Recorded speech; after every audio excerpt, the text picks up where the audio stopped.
At DDI, we turn data-driven insights into dynamic leadership development, unlocking potential, sparking growth, driving performance, because better leaders create a better future.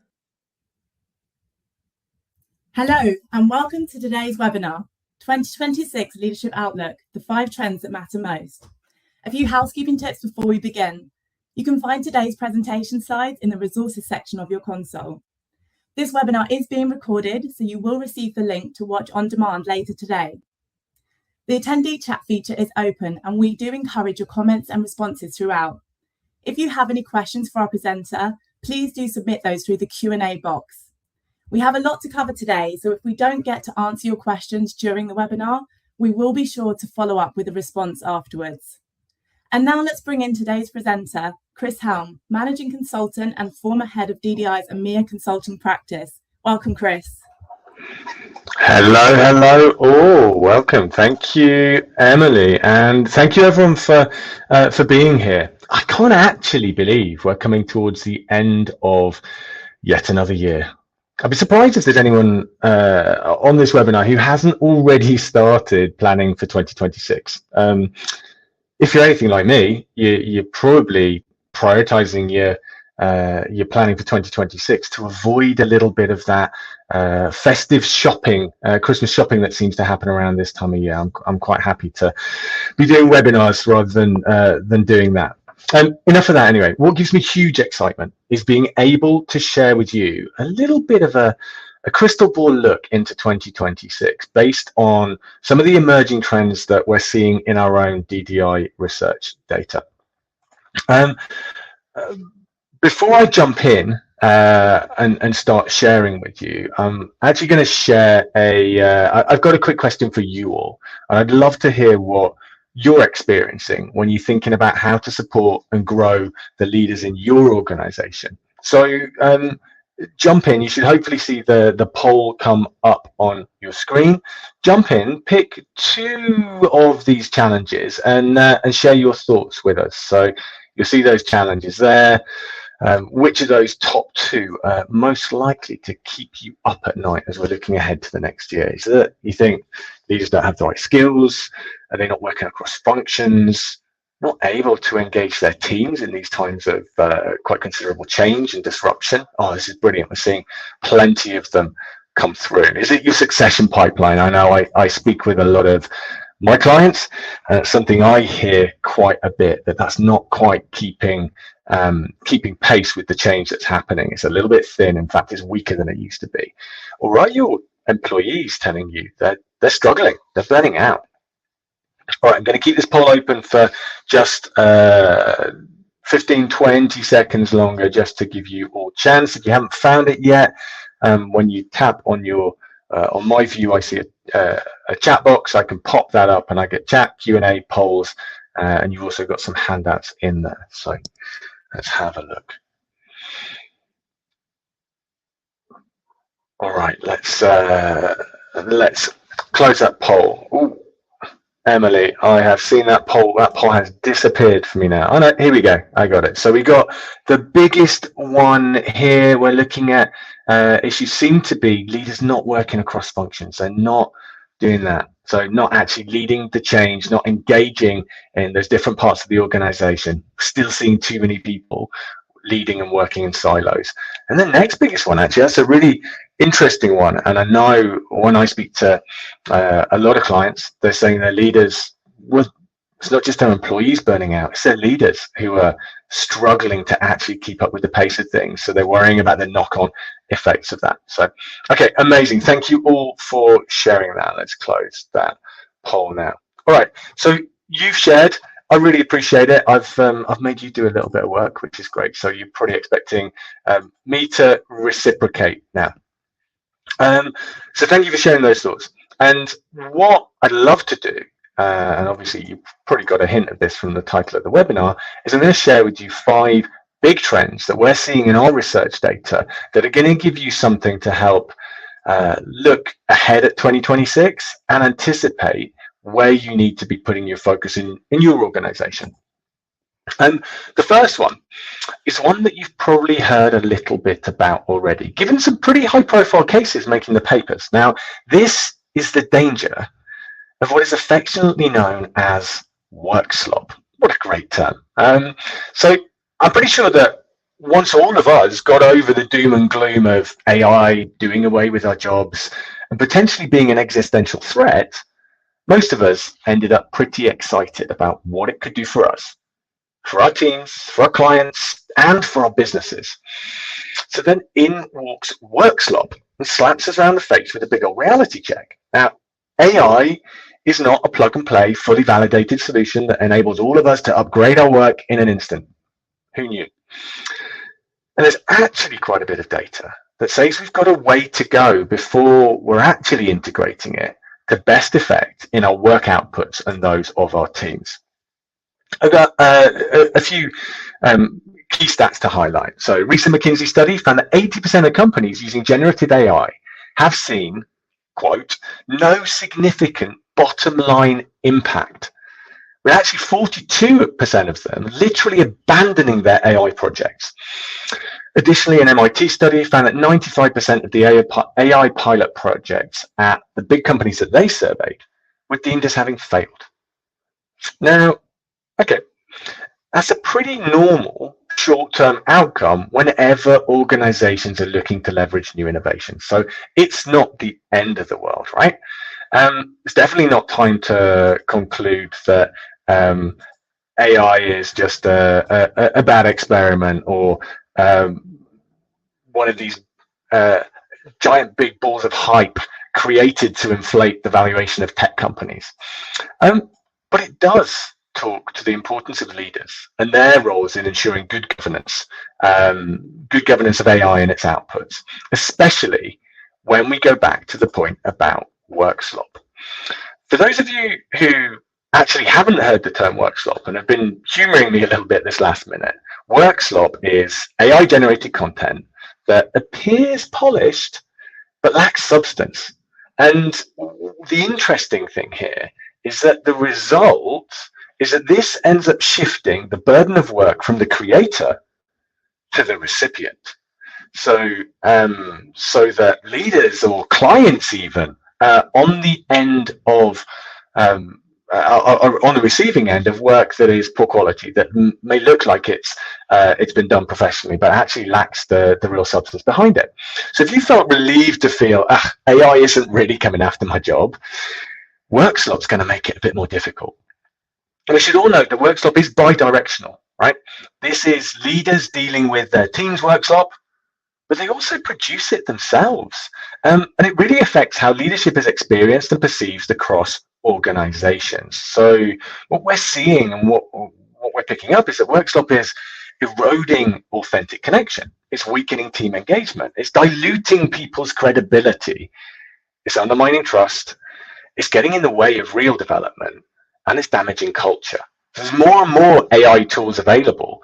And obviously with that and the encouragement to embrace AI, which comes down from the top, comes a greater temptation to outsource more and more elements of our work, when some parts of our work were genuinely a key part of creating authentic human connection. Think about simple emails. Now, if you're the same as me, you'll be directed by whatever email application you use to draft a reply using AI.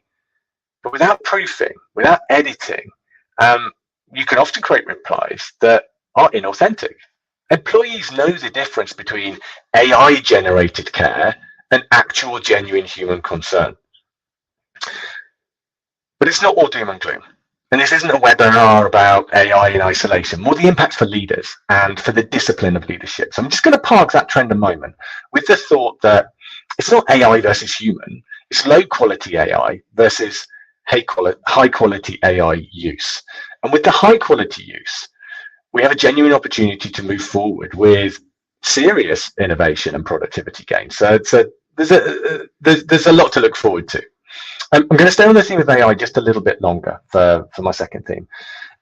It's unsurprising we're seeing many leaders struggle with how to lead through the AI change, how to drive towards a transformed state when there's neither a clear destination nor any kind of defined route map. That's different to how many leaders have been expected to work in the past. Now, we know that from our global leadership forecast data that frontline managers are 3 times more likely than senior leaders to be concerned about the impact of AI. They not only have to implement changes, but AI is actually beginning to threaten and replace the roles of some frontline workers in their teams. And most leaders don't know how to deal with those conversations, let alone manage the conflict of that and creating a vision of the future that they're actually slightly fearful of themselves. We also know from our data that trust in senior leadership is a key factor influencing AI adoption success, right? Leaders who trust their senior executives are more than twice as likely to feel excited about using AI in the workplace. So trust in this situation is huge. We also know that the positivity of sentiment towards AI increases as we look towards the top of the organization. So when you're looking at supporting your frontline leaders to drive change, just recognize there's a danger of overconfidence at those top levels of your organization. They might not see that everybody else is needing support. So you might just need to shout a little bit louder if you really want to get those leaders and workers at the front line the help that they need. That danger of overconfidence is huge. So we've also got some interesting data from one of our recent client conferences around where their organization stood on AI maturity. You've probably got the feeling we don't miss an opportunity to ask a few questions and get some points of view and get some data. This was from a poll of 138 HR and organizational development professionals at our recent 2025 summit event. Interestingly, around half of those organizations were still exploring the best AI use cases for them. So you look at it and think, well, that's normal. 50% of people, roughly, still exploring this, still thinking about how they use it, still waiting and seeing where they might get the best return. That's normal. So but what it also means is some of the disruption and uncertainty that we've seen in the past year playing out in some organizations will be playing out anew just in some different organizations. Unless that is, you can take the opportunity to capitalize on what others have learned already. Now, I've got a broad insight I'll share with you now. And then a little bit later in this session, I'll share some more focused guidance about what to do about it. So looking broadly at it, it's not just skills or guidelines for using AI that people need. That's where much of organizations' budgets have been focused at the outset. What is AI? How to use it? Let's look at prompts, etc., etc. It's more becoming about actually knowing when, why, and how to implement it responsibly and effectively, whilst at the same time maintaining and building employee trust, because we know that that is a huge factor on AI, successful AI adoption. And to do that, you need to start teaching leaders the essential skills to lead through and with AI disruption. And that's what I'm going to give you at the end of this session. Because without the skills to lead in the age of AI, you can't really actually have proper governance or even strong AI acumen. They just sit in isolation. They don't do anything. Right, so you need those leadership skills. We're going to jump to trend 3 because we got, I think Emily said at the start, we got quite a bit to get through. And I don't just want to throw these trends at you. I want to give you some takeaways at the end as well. We love a good buzzword, right? We love a good catchphrase. And 2 years ago, we heard about that phenomenon of quiet quitting, where people were content to work their wage, not seeing the point of growing or performing better or delivering discretionary effort. Yet at the same time, not really seeing the point of changing jobs. So we ended up with some real passive disengagement in organizations. And it's a productivity killer. Well, with quiet cracking, we're seeing something different that's, again, hiding under the surface of what might look like okay performance. We're starting to see the impact of sustained and unrelieved pressure that many leaders and managers in your organizations have been facing. Let's just look back at the last 6 years and the challenges that have been thrown. Lead through COVID, take your team virtual, now make it hybrid. Actually, now we're back in the office, but not for everyone. Manage that. Economic uncertainty, supply chain disruption, and now wide-scale technological disruption, albeit with a thought of increased productivity at some point. The opportunity to switch off and recharge just isn't there and hasn't been there for leaders for quite some time. So what we're seeing is that leaders have actually got so used to feeling like they're playing catch up that they're struggling to lean into that next challenge. They're struggling to anticipate. They're struggling to lead. They're just getting through it. Add this to the fact that we know that Gen Z are not chasing leadership roles in the way that previous generations have. And that sense of someone stepping in to take on some of your roles soon, well, that just isn't coming around if you're a leader.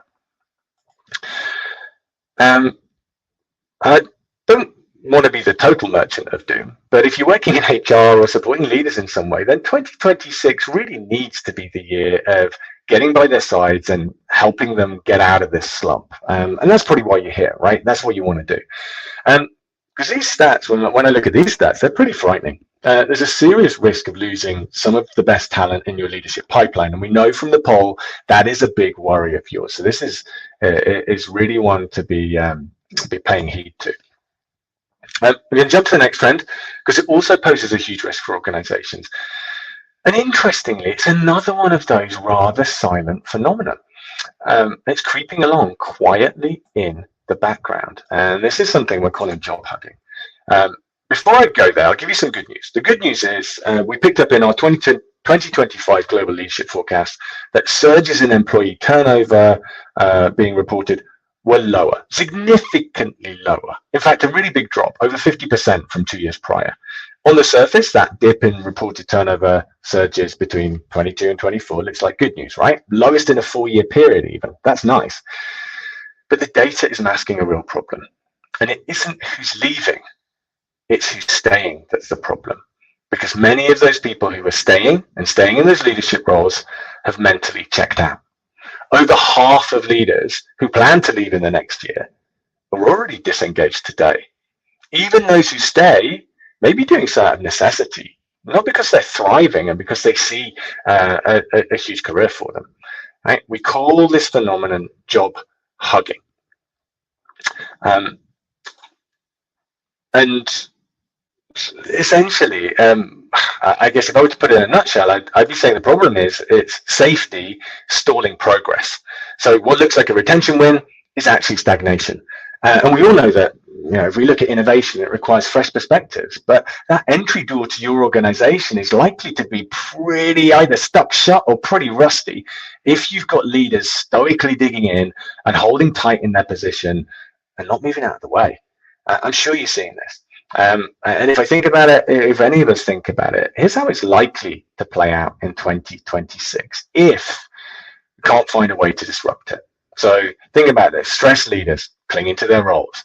That blocks the pipeline, which in turn leads to reduced opportunities for others.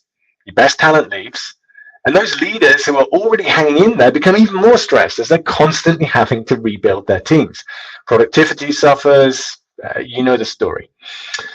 Which brings me to the last of the 5 trends, one that kind of pulls a little on all of the ones we've covered already. And that's this trend we're seeing and we're noting of cracks emerging in the leadership pipeline. We've known and seen this for years in some of our data with senior executives and HR professionals viewing the quality of leadership benches diminishing consistently over time. So we've got weakening benches over time.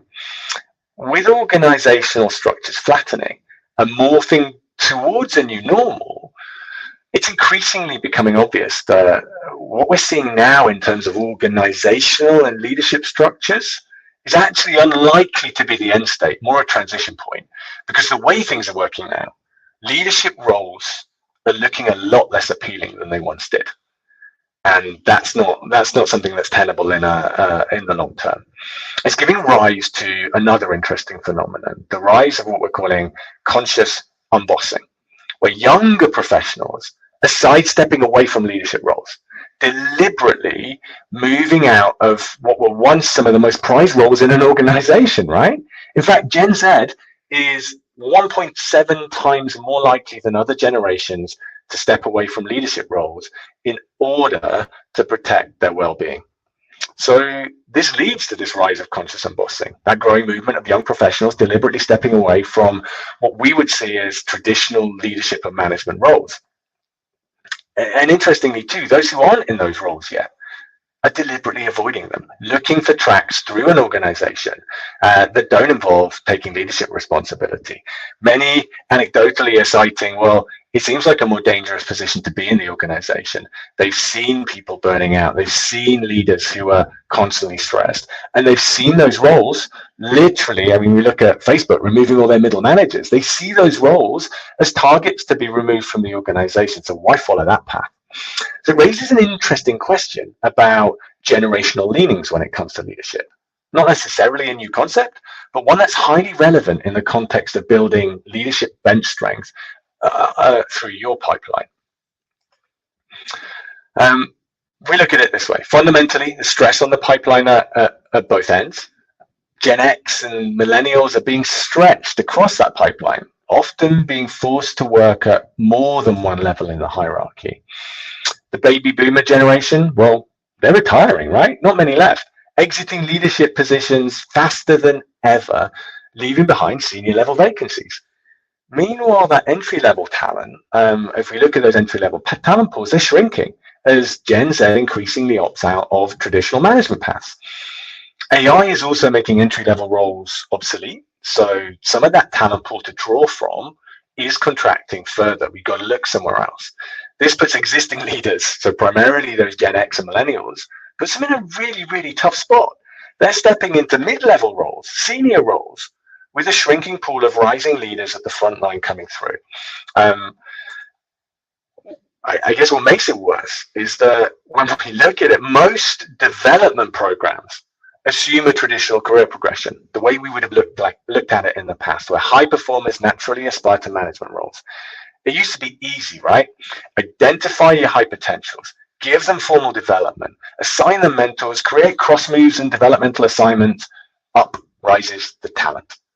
But with younger workers rejecting this path, organizations need to seriously rethink how they develop and retain their talent.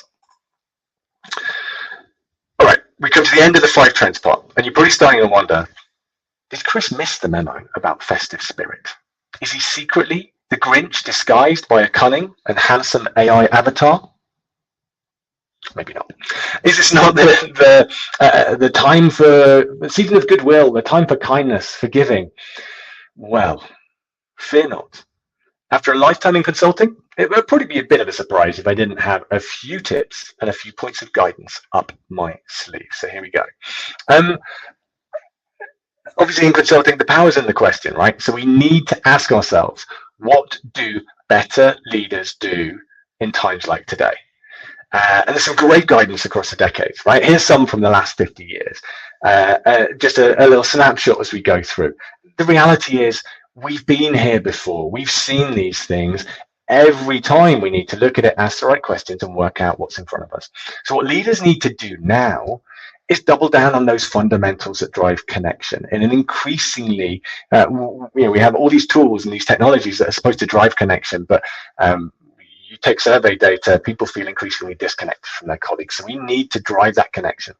Acknowledge the situation, bring empathy, foster trust, build relationships. These are evergreen skills, especially in the tough and disruptive times that we see today.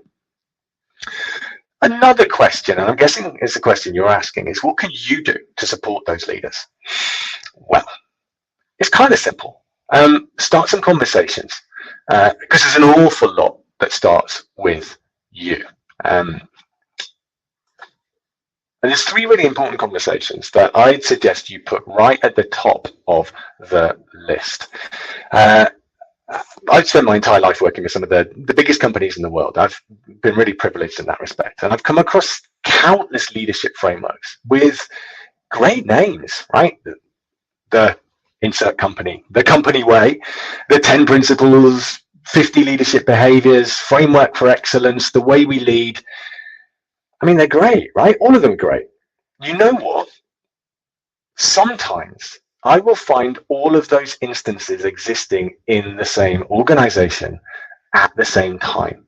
And it's too much. As great as they are, having all of those, you might as well have none of those. It's too much. It's too confusing. What's born out of good intention, often in times of change, has led to an over communication, over information, too much information driving a total lack of clarity. So leaders end up confused, they end up stressed, and they reach for something to help them. The very thing that was supposed to help them just leaves them feeling even more overwhelmed.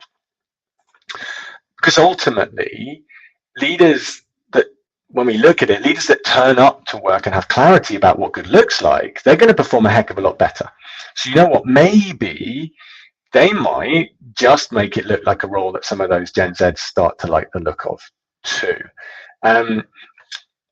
So that's a conversation to really start having. When you're looking at 2026, what is clarity? Get some role clarity out what leadership looks like. And if you've got more than one framework, make it simple, because that's the thing that's going to help people. And that's a question you can start having in HR. Another question, starting to look a little bit more to your senior leaders. Let's start a conversation that helps them get clarity on those competencies needed to navigate AI disruption and turn it into actual purposeful adoption.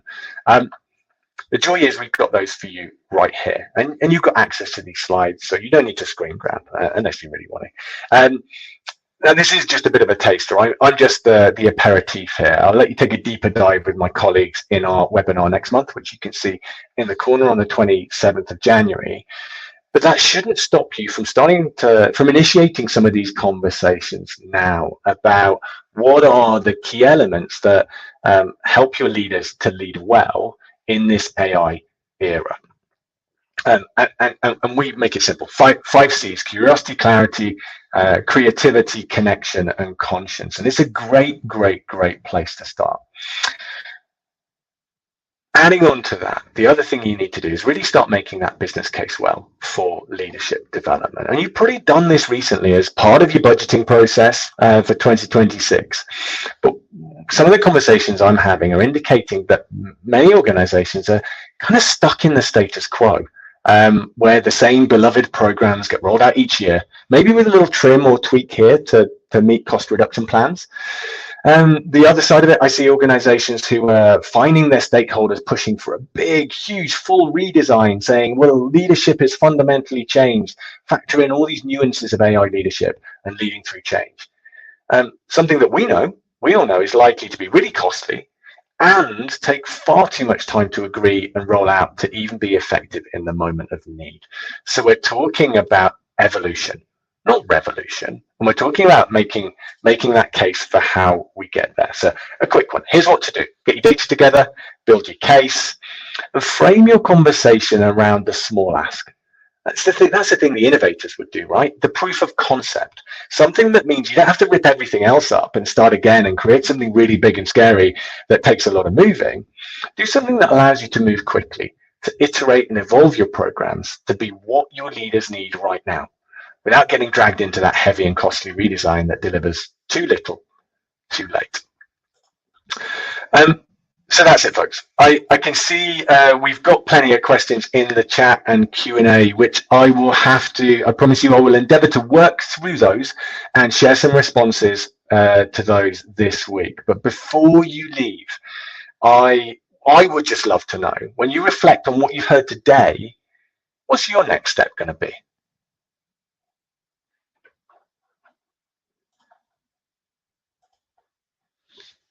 Oh, and I'm just looking through that chat. Thank you so much, and I love all your numbers rather than names, but it's great.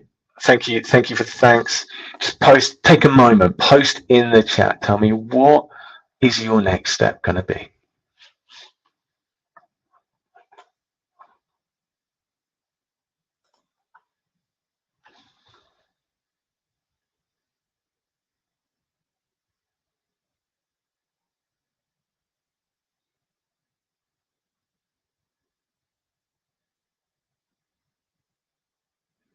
All right.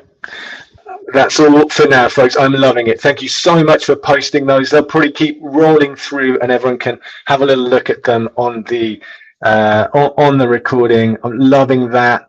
We're hearing curiosity, taking time to reflect, focusing on those key skills, starting some of those big conversations and getting them on the agenda. I'm glad we haven't got names on here. People can be a bit more candid as well. Someone's already looking for another MD because they don't quite get this, but it's all right. Send them this webinar, send them my contact details. I will happily have a chat. But for now, I will see you again in the next year. Best of luck for the end of 2025 and have some great conversations in 2026. Thank you, Chris, for sharing such wonderful insights, and thank you everyone who joined us today.